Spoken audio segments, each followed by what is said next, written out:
Yes, absolutely. The idea here is that, yes, a lot of the medications can affect the renin level in the body. However, typically for ease of the evaluation, I think the only medications that really need to be stopped are the ones which target the aldosterone itself, aldosterone blockers. So basically, mineralocorticoid receptor antagonists or spironolactone or eplerenone or trimetrin. So or amiloride. So the medications that actually block the aldosterone, these are the ones that we strongly recommend to stop.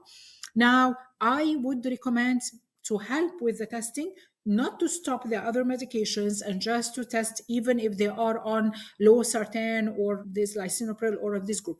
Why is that? Because these medications, first, it's the blood pressure is already not well controlled, so it's going to be really challenging. Second, these medications are supposed to increase the renal level.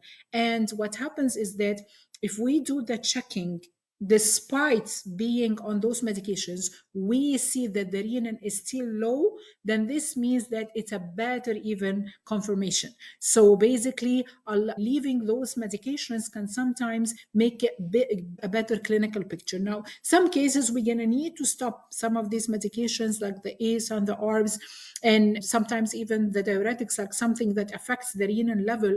But I think for the majority of cases, if the patient has primary hyperaldosteronism, a lot of times we see that despite those medications, they are still testing positive for the aldosterone test.